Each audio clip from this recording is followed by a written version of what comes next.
नमस्कार। अभी हाल ही में फिनेंशियल ईयर 23-24 के क्वार्टर थर्ड का जीडीपी का नंबर आया है जो बहुत आउटस्टैंडिंग है और जो दिखाता है कि भारत की इकॉनमी कितनी रोबस्ट है। करंट फिनेंशियल ईयर के क्वार्टर थ्री के जीडीपी नंबर्स जो आए हैं वो 8.4% है, यानी कि 8.4% के रेट से भारत की जीडीपी करंट फिनेंशियल ईयर के क्वार्टर थर्ड में इम्प्रूव की है। इसी तरह क्वार्टर वन और क्वार्टर टू के जीडीपी ग्रोथ के नंबर्स को भी रिवाइज किया गया है जो रेस्पेक्टिवली 8.1 और 8.2% के रेट से रहा है। इसका मतलब ये हुआ कि भारत की जो जीडीपी है वो करंट फिनेंशियल ईयर में ओवरऑल तकरीबन 8% से ग्रो कर सकती है। अगर इस फिनेंशियल ईयर के क्वार्टर फोर्थ का जो अभी चल रहा है इस क्वार्टर का भी जीडीपी नंबर 8% के अराउंड आता है तो इस फिनेंशियल ईयर में इंडिया की जीडीपी तकरीबन 8% के रेट से ग्रो करेगी और ये बहुत आउटस्टैंडिंग नंबर है किसी भी कंट्री के जीडीपी ग्रोथ के लिए। और अगर इसी स्पीड से इंडिया की इकॉनमी ग्रो करती रही तो बाय द ईयर 2033 इंडिया की जीडीपी आज के जीडीपी की जस्ट डबल हो जाएगी, क्योंकि आप बाय रूल ऑफ 72 जानते हो कि कोई भी इन्वेस्टमेंट या कोई भी अमाउंट जिस रेट से ग्रो कर रहा है उस रेट से आप 72 में डिवाइड करो और जो आंसर आता है उतने टाइम में वो अमाउंट अपने करंट अमाउंट का डबल हो जाता है। यही रूल ऑफ 72 कहता है। तो इस रूल से इंडिया की इकॉनमी बाय ईयर 2033 तक आज के इकॉनमी की डबल यानी तकरीबन $8 ट्रिलियन की हो जाएगी। ओवरऑल एक्सपेक्टेशन भी यही है कि by the end of year 27 India की इकॉनमी वर्ल्ड की थर्ड लार्जेस्ट इकॉनमी बन जाएगी और आज के डेट में जिस तरह से यूके, जर्मनी और अब जापान भी रिसेशन में जा चुके हैं, यानी कि लगातार उनके 3 क्वार्टर्स से जो जीडीपी ग्रोथ का नंबर आ रहा है वो नेगेटिव आ रहा है। तो इस लिहाज से देखें तो G7 में या G20 में जो देश जो दुनिया की टॉप 20 इकॉनमीज हैं उनमें इंडिया की इकॉनमी फास्टेस्ट ग्रोइंग इकॉनमी है लगातार कुछ सालों से। इंडिया की जीडीपी ग्रोथ का जो ओवरऑल एक्सपेक्टेशन है वो भी अब 7.6-7.7 के अराउंड है जो इंटरनेशनल एजेंसीज दे रही हैं। आरबीआई ने भी अभी यही एक्सपेक्टेशन कहा है कि इंडिया की जीडीपी जो रहेगी वो करंट फिनेंशियल ईयर में तकरीबन 6.8% के रेट से ग्रो करेगी, जो कि एक्चुअल नंबर से बहुत ज्यादा दूर है और हो सकता है आरबीआई अपने इस एक्सपेक्टेशन को फिर से रिवाइज करे। करंट फिनेंशियल ईयर के जो जीडीपी ग्रोथ के नंबर्स आ रहे हैं ये बहुत ज्यादा आउटस्टैंडिंग इसलिए हैं क्योंकि कहीं पर भी ये एक्सपेक्टेशन नहीं था कि ये करंट फिनेंशियल ईयर के क्वार्टर थर्ड का रिजल्ट भी 8.4% के रेट से ग्रो करेगा और सब लोग ये मान रहे थे कि अराउंड 7.6-7.8 के स्पीड से ही ये ग्रो कर पाएगा। अब सारी की सारी एजेंसीज चाहे वो नोमुरा हो, चाहे मूडीज हो या फिर मॉर्गन स्टैनले हो, सब लोग ये एक्सपेक्ट कर रहे हैं कि इंडिया की करंट ईयर की जीडीपी ग्रोथ 7.6-7.8 के अराउंड रहेगी और नेक्स्ट फिनेंशियल ईयर की ग्रोथ भी 7% से ज्यादा ही रहेगी। बात आती है कि जीडीपी होता क्या है। ऐसे तो सब लोग जानते हैं लेकिन मैं आपको इसको बहुत सिंपल टर्म में बताऊं तो एक डिफाइंड पीरियड में देश में टोटल जितनी इकोनॉमिक एक्टिविटीज होती हैं उन सबको आप जब ऐड करते हो तो वो उस कंट्री की जीडीपी होती है। यानी इकोनॉमिक एक्टिविटी में जो भी आप प्रोडक्शन करते हो या जो भी आप सेल करते हो या जो भी आप सर्विसेज देते हो वो सारे चीजों को इंक्लूड करना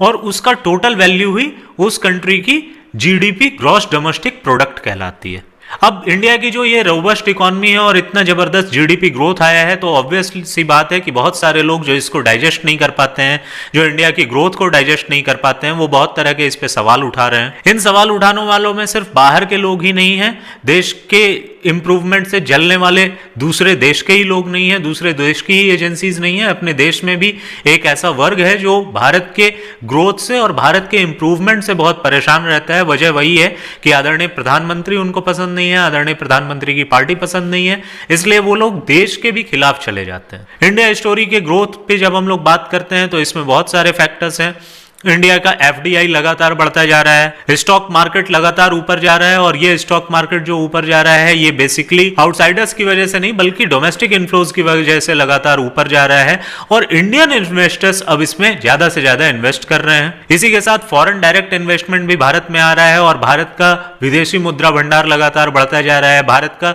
जो करंट अकाउंट डेफिसिट है वो भी लगातार कम होता जा रहा है। भारत की जो तेल के ऊपर निर्भरता थी, ऑयल डिपेंडेंसी भी लगातार कम होती जा रही है क्योंकि ई व्हीकल और electric buses, electric trains, electric vehicles market में आ रहे हैं, जिसकी वजह से ऑयल इंपोर्ट भी इंडिया का घट रहा है। साथ ही साथ जो यूक्रेन और रशिया का वार हो रहा है, जिसकी वजह से इंडिया को सस्ता चीप रशियन ऑयल मिल रहा है, ये भी एक एडवांटेज है इंडिया के लिए। साथ ही साथ इंडिया को अब ऑयल परचेज करने के लिए बहुत सारे गल्फ कंट्रीज के साथ भी और साथ में रशिया के साथ भी इंडियन करेंसी में ऑयल परचेज करने का ट्रीटी किया हुआ है, जिसका भी फायदा इंडिया को मिल रहा है। और इंडिया का जो फॉरेन एक्सचेंज है वो लगातार इन डॉलर टर्म्स बढ़ता जा रहा है और उसमें डॉलर ज्यादा से ज्यादा बढ़ रहे हैं। इंडिया का जो कॉर्पोरेट सेक्टर है वो भी लगातार इंप्रूवमेंट कर रहा है। आपको याद होगा कि 2019 में कॉर्पोरेट टैक्स में कट हुआ था, जिसकी वजह से कॉर्पोरेट्स को एक पुश मिला था इंडिया में ज्यादा से ज्यादा इन्वेस्टमेंट करने का और ज्यादा से ज्यादा प्रोडक्शन करने का। साथ ही साथ PLI स्कीम भी आई है। PLI स्कीम यानी कि प्रोडक्शन लिंक इंसेंटिव, और इसमें तकरीबन 900 करोड़ के इंसेंटिव्स अभी तक गवर्नमेंट ऑफ इंडिया दे चुकी है इंडिया में प्रोडक्शन और इंडिया में मैन्युफैक्चरिंग को बढ़ावा देने के लिए। सारी दुनिया अपने प्रोडक्शन को और अपने मैन्युफैक्चरिंग को अपने देश के बाहर जिस तरह पहले चाइना में लेके आई, और चाइना दुनिया का फैक्ट्री बन गया क्योंकि वहां पर लेबर काफी चीप है और साथ ही साथ कॉस्ट ऑफ प्रोडक्शन काफी कम हो जाता है और रॉ मटेरियल की अवेलेबिलिटी बढ़ती है। लेकिन जिस तरह से चाइना की इकोनॉमी लगातार डाउन जा रही है और चाइना का पूरे ऑल ओवर वर्ल्ड जिस तरह से एक एटीट्यूड है, उसकी वजह से भी सारी दुनिया अब चाइना +1 के लिए देख रही है और चाइना +1 में भारत उनके लिए बहुत अच्छा डेस्टिनेशन होता जा रहा है। भारत की अपनी पर कैपिटा GDP बढ़ रही है, पर कैपिटा इनकम बढ़ रहा है और पर कैपिटा इनकम बढ़ने के साथ अब हम लोग धीरे धीरे मिडिल इनकम ग्रुप में जा रहे हैं, मिडिल इनकम कंट्रीज में जा रहे हैं। और इसका यह मतलब है कि अब हम लोगों को जो बेसिक रिक्वायरमेंट्स है उस पर खर्च करने के अलावा डिस्क्रिशनरी खर्च के लिए भी पैसे बच रहे हैं, और जो डिस्क्रिशनरी खर्च इंडिया ज्यादा से ज्यादा अब करेगा, जिसकी वजह से भी इंडिया में इकोनॉमिक बूम आने के लिए बहुत ज्यादा चांसेस हैं। इंडिया का मिडिल क्लास और ज्यादा प्रॉस्पर हो रहा है और वो अब लोअर मिडिल क्लास से अपर मिडिल क्लास की ओर जा रहा है। मॉर्गन स्टैनले का अभी हाल ही में एक स्टडी आई थी जिसने ये बताया था कि भारत में अभी 2% ही हाउस होल्ड ऐसे हैं जिनकी इनकम तकरीबन 30 लाख के अराउंड है ईयरली, जो कि अभी बहुत जल्द ही 7% होने वाली है, यानी उसमें 5% का इंप्रूवमेंट होने वाला है। अब ये 5% का इंप्रूवमेंट बहुत कम लग सकता है, लेकिन इंडिया के टर्म में ये बहुत ज्यादा है। इसलिए ज्यादा है क्योंकि 5% ऑफ इंडियन पॉपुलेशन या 5% ऑफ इंडियन हाउस होल्ड मतलब तकरीबन 25 करोड़ लोग, यानी लगभग 5 करोड़ हाउस होल्ड की आप बात कर रहे हैं, जो 30 लाख पर एनम के इनकम ग्रुप में आने वाली है बहुत जल्दी। इसके साथ में भारत का जो मिडिल इनकम ग्रुप है, यानी $5000 पर एनम के अराउंड का जो हाउस होल्ड है, उसमें भी इंप्रूवमेंट होने की बात है। और वो अभी जो 38% है वो घट के सिर्फ 13% रहने वाला है, क्योंकि जो 25% के अराउंड हाउस होल्ड है वो अब $5000 से ज्यादा के इनकम ग्रुप में जाने के लिए एक्सपेक्टेड है। और इस तरह से इंडिया के जो डिस्क्रिशनरी स्पेंड है और डिस्क्रिशनरी इनकम है वो बढ़ जाना है, जिसकी वजह से इकोनॉमिक एक्टिविटीज और तेजी से चल सकती हैं। इसके अलावा भारत ने DBT और जो डिजिटल ट्रांजैक्शन और डिजिटल टेक्नोलॉजी को जिस तरह से अपने फिनांस में इंक्लूड किया है, इसने भी भारत की सब्सिडी लैब्स को या फिनेंशियल ट्रांजैक्शंस को बहुत स्पीड अप किया है और इसके साथ में टैक्स ब्रैकेट को भी बढ़ाया है। आज के डेट में जो टैक्स पेयर्स हैं इंडिया में या जो टैक्स अपना डिक्लेयर करते हैं उनकी संख्या लगातार बढ़ रही है और हर साल लगभग 15% टैक्स पेयर्स इंडिया में बढ़ते जा रहे हैं। इस डिजिटल इकोनॉमी ने ऐसे लोग जो अब तक फिनेंशियल सेक्टर के बाहर थे और जिनको क्रेडिट सर्विसेज नहीं मिल पाती थी और उनको लोकल क्रेडिट पे डिपेंड रहना पड़ता था, जिसमें इंटरेस्ट रेट बहुत हाई रहता था, उन लोगों को भी अब क्रेडिट के बास्केट में ले आया है। फॉर एग्जाम्पल आप समझ लो, एक कोई चाय दुकान वाला था जिसका सेल बहुत अच्छा है, पहले वो कैश में सेल करता था तो उसके पास उसका बैंक रिकॉर्ड नहीं बन रहा था। आज के डेट में अगर मान लीजिए वो 15 रुपए की एक कप चाय बेच रहा है और दिन में 1000 चाय बेच रहा है, तो 1000 बार उसके अकाउंट में 15-15 रुपए UPI और QR कोड के माध्यम से आ रहे हैं। अब जब बैंक्स देखते हैं कि इसका कैश फ्लो इतना अच्छा है तो बैंक्स भी उसको क्रेडिट देने के लिए आते हैं। और आप जानते हैं कि फाइनेंशियल इंस्टीट्यूशंस का जो क्रेडिट होता है वो बहुत सस्ता पड़ता है और उसको लोकल मनी लेंडर्स के ग्रिप से बाहर निकालता है। तो ये जो क्रेडिट साइकिल है वो भी इंडिया में इंप्रूव कर रही है और जो डाउन ट्रोडन लोग हैं उनको भी अब क्रेडिट का लाभ मिल रहा है। इंडिया ने 4 करोड़ से ज्यादा हाउस बनाए हैं जिसने इकोनॉमिक एक्टिविटीज को बढ़ाया है, साथ ही साथ लोगों की सेफ्टी को बढ़ाया है, खर्च को कम किया है और वो इन्वेस्ट कर रहे हैं। इसी तरह टॉयलेट बनाया, टैप्ड वाटर दिया, रसोई गैस दिया, रिन्यूएबल एनर्जी दिया, LED लाइट दिया, और इन सब ने ओवरऑल जो उनकी स्पेंडिंग है, ओवरऑल जो उनका खर्च है हेल्थ के ऊपर या उनके हाउस होल्ड जो उनकी बेसिक रिक्वायरमेंट है उसके ऊपर जो खर्च है उसको कम किया है, और ये पैसे जो सेविंग्स हैं वो इंडिया की इकोनॉमिक एक्टिविटीज में जा रहे हैं, कैपिटल इन्वेस्टमेंट में जा रहा है, जो इंडिया को एक बूम दे रहा है। इंडिया की इकोनॉमी बहुत रोबस्ट है। इसका एक कारण ये भी है कि इंडिया में लगातार पॉलिटिकल पार्टीज के कहने के बावजूद जो महंगाई की दर है वो बहुत ज्यादा कंट्रोल्ड है, और कोविड जैसे सिचुएशन में भी इंडिया का जो इन्फ्लेशन था वो बहुत कंट्रोल्ड रहा। जैसा कि बाकी दूसरे देशों ने या तो डेट लेके लोगों के पास कैश भेजा, या फिर उन लोगों ने क्या किया कि लोगों को ऐसे ही कैश दिया ताकि वो स्पेंड कर सकें, वो कोविड के दौरान अपनी जरूरतों को पूरा कर सकें, और नतीजा ये हुआ कि उन देशों में डेट बढ़ गया, डेट टू जीडीपी रेशियो बहुत ज्यादा हो गया, और कुछ देशों में इन्फ्लेशन बहुत ज्यादा हो गया। लेकिन इंडिया का इन्फ्लेशन भी कंट्रोल रहा, क्योंकि हम लोगों ने कोविड के दौरान एक तो अपना डेट टू जीडीपी रेशियो कम किया, दूसरा हम लोगों ने कैश देने की बजाय फूड आइटम्स दिए, खाना दिया, और खाद्य सुरक्षा अधिनियम के तहत लोगों को फूड दिया, जिससे कि लोगों की लाइफ बच गई,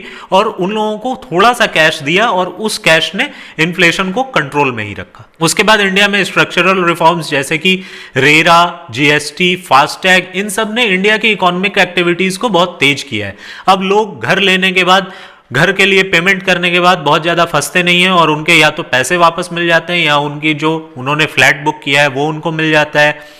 जीएसटी की वजह से टोल नाकों पे जो समय बर्बाद होता था वो कम हुआ है, वहां पर जो खर्च होता था डीजल के रूप में उसको बहुत इंडिया ने कम किया है, और फास्टैग की मदद से स्पीड भी बढ़ गया है ट्रांसपोर्टेशन का, और उसने भी इंडिया की ओवरऑल इकोनॉमी को बहुत ज्यादा इंप्रूव किया है। आज के डेट में जब सब ट्रांजेक्शन ज्यादातर डिजिटल ट्रांजेक्शन के कवर में आ रहे हैं, तो इसने ओवरऑल टैक्स बेस को ही सिर्फ नहीं बढ़ाया है, इसके साथ साथ इसने सब्सिडी भी डीबीटी के माध्यम से लोगों तक पहुंचाई है। और जैसे कि नैनो यूरिया, नैनो डीएपी का जो कंसेप्ट आया, इसने इंडिया के ओवरऑल सब्सिडी बजट को भी बहुत कम किया है, क्योंकि अब जो नैनो यूरिया, नैनो डीएपी है, इंडिया का बहुत एक बड़ा अमाउंट सब्सिडी का फर्टिलाइजर सब्सिडी में जाता था, और अब नैनो यूरिया, नैनो डीएपी के माध्यम से उसमें सब्सिडी कम देना पड़ता है। और जब इंडिया इतनी तेजी से इंप्रूव कर रहा है और इतने सारे एक्टिविटीज इंडिया ने किए हैं जिससे कि इंडिया की इकोनॉमिक बूम आ रही है, स्ट्रक्चरल रिफॉर्म्स है और बहुत तरह की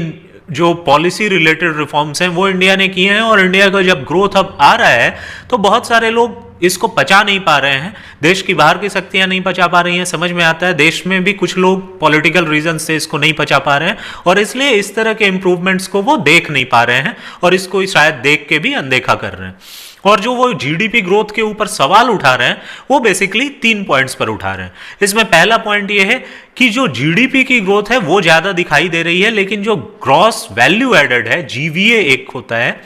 जीवीए क्या होता है मैं आपको सिंपल बता दूं कि जीडीपी जो बनता है वो दरअसल जीवीए यानी ग्रॉस वैल्यू एडेड, जो वैल्यू एडिशन हुआ है किसी पर्टिकुलर टाइम फ्रेम में, उसमें जो इनडायरेक्ट टैक्सेस आए हैं उनको ऐड करके और उसमें से सब्सिडी जो गवर्नमेंट ने दी है उसको घटाकर